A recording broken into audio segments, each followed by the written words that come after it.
Hi there, and welcome to This Day in History for March 31st. March 31st is the 90th day of the year in the Gregorian calendar, 91st in leap years, with 275 days remaining to the end of the year. It's also the last day of the first quarter of the year. Today's word is travesty.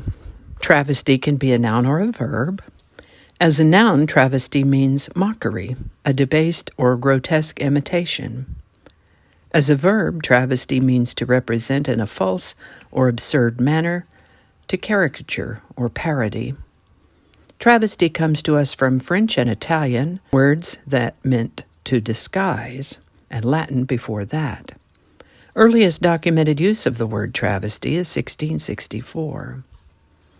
Interesting to note that the word travesty is typically seen in the phrase travesty of justice, which is sometimes shortened to just travesty. Thus, the word travesty could also mean injustice, as in these examples. He hasn't even seen his son in years. It'd be a travesty for him to get full custody.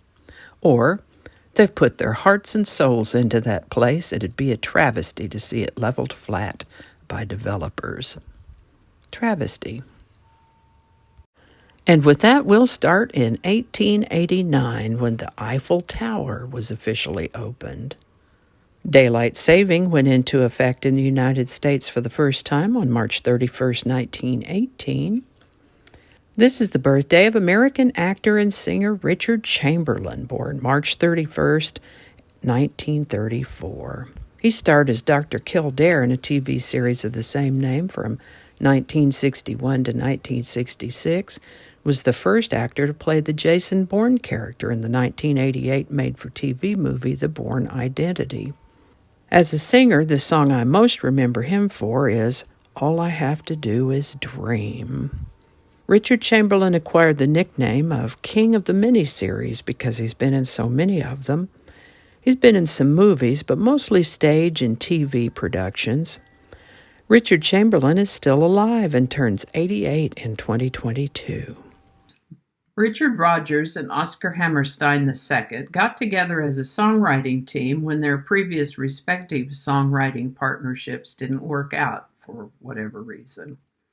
The two hit it off and put their skills together to write what ended up as the musical Oklahoma. No one at the time thought this show would do anything but flop. Unknown team of writers putting the songs together, unknown people performing. They didn't have any star power behind it. It started with some other title. That Oklahoma with an exclamation point is much more colorful. Anyway, it opened on March 31st, 1943, and was an overnight raging success. They went on to set a Broadway record of 2,212 performances before closing 5 years later. And it is still well known, with many, if not all of its songs, familiar to most people. And what extraordinary discipline I'm practicing not to break out in song for you right now. And that's all I have for now. Thank you so much for watching. Give it a like if you enjoyed this video. Consider subscribing if you haven't already. Feel free to share this with a link in your email, messaging, or social media. If you enjoyed this series, you could check out the playlist that includes these videos. I'll have a link in the description to that.